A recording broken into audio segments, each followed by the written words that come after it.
오늘도 자신의 SNS에 또한 기사를 공유했습니다. 자신의 인터뷰 기사인데요. 바로 저겁니다.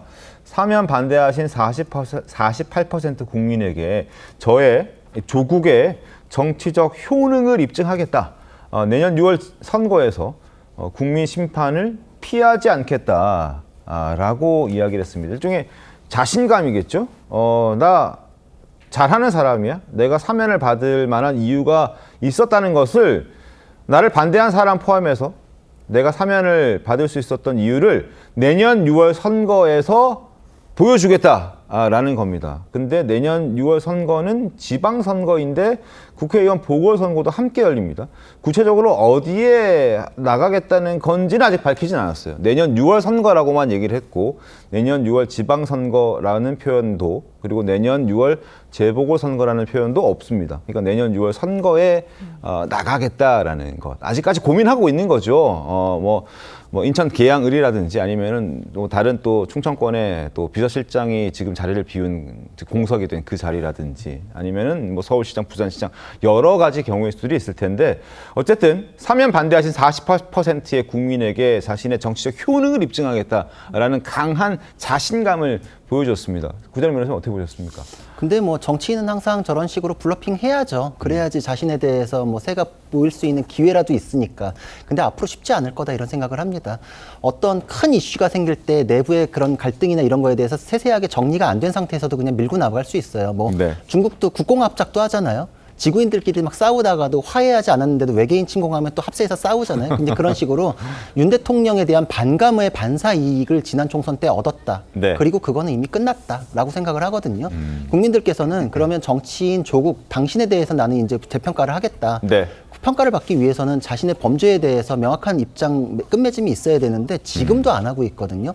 그래 놓고서 평가를 받겠다? 그럼 누군가에 대한 분노의 에너지만 가지고 나 뽑아주세요. 이렇게는 안 돼요. 그러니까 지금 국민의힘도 그렇고 민주당도 그렇고 아까 정 의원님 말씀에 제가 동의하는 게 지금 계속 앞으로 이제 강성으로 갈 우려가 있다라고 생각하는데 네. 거기에 기저에는 중도라는 건 상대방한테 실망하면 나한테 오겠지. 항상 이런 식으로 가면 이제 정치가 아닌 거거든요.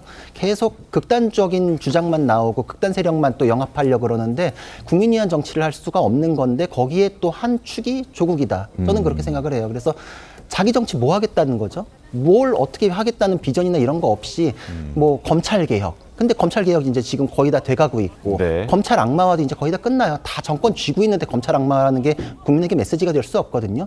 윤 정부 끝났죠. 이제 그러고 나서 다음 선거는 깁니다. 천지창조를 한 10번 정도 하고도 남을 시간이에요. 네. 거기에 조국이라는 정치인이 내 브랜드 가지고서 하기에는 아직 컨텐츠를 제대로 보여준 적은 없다라고 생각을 합니다. 과연 광역단체장으로 갈까요? 아니면은 국회의원으로 국회로 다시 복귀를 할까요? 김종인 전 비대위원장은 지자체장은 하지 않을 것이다. 그게 오히려 안 좋다. 그러니까 이제 하게 된다면 국회의원으로 국회 재입성하는 게 좋겠다라는 의견도 냈던데 정우상 의원께서는 어떻게 보십니까? 한번 상상을 해보시죠. 만약에 내년 6월에 이제 네. 지방선거가 있는데 인천에서 뭐 국회의원 선거가 있다. 조국혁신당 후보가 나오고 민주당 후보가 나오고 네. 국민의힘 후보가 나오고 셋이 나와서 같이 붙으면 어떻게 되겠습니까? 박빙의 승부가 펼쳐지겠는데. 민주당이나 그 조국혁신당 입장에서는 매우 안 좋은 케이스겠죠. 표를 갉아먹게 되는 거죠. 그렇기 서로가. 때문에 그리고 만약에 호남에 네. 아무리 호남이라고 해도 호남에 조국혁신당 후보와 민주당 후보가 따로따로 나온다. 네. 그럴 경우에 서로 경쟁을 할 수밖에 맞습니다. 없습니다. 그렇기 때문에 지금 조국혁신당 내부에서는 두 가지 흐름이 있습니다. 민주당과 합쳐가지고 그냥 같이 가자라는 이 통합파가 있고 우리가 독자적으로 힘을 길러서 민주당을 압도할 수 있는 힘을 길러보자라고 하는 어떻게 보면 자강파들이 있습니다. 이 두 세력이 지금 크게 노선투쟁을 벌이고 있는 상황입니다. 그렇기 때문에 조국 전 대표의 저 발언은 네. 내년 6월 지방선거 그리고 재보궐선거 때 본인들이 어떠한 전략으로 취할 건지 아직 정해지지는 않았지만 민주당에게 통합을 할지 네. 아니면은 본인들이 독립적인 세력으로 갈지는 아직 정해지지는 않았지만 우리는 힘이 있기 때문에 네. 당신들의 성공과 실패에 우리가 좌지할 수 있는 힘이 있다라는 걸 보여주는 겁니다. 보여주는 거기 때문에 조국 대표 입장에서는 분명히 내년 6월에 자신들이 존재감을 보여주지 못하면 정치 세력으로서의 어떤 한계에 부딪힐 겁니다. 사실 지난 대선을 한번 보십시오. 네. 조국 혁신당에는 멀쩡한 당이 있고 네.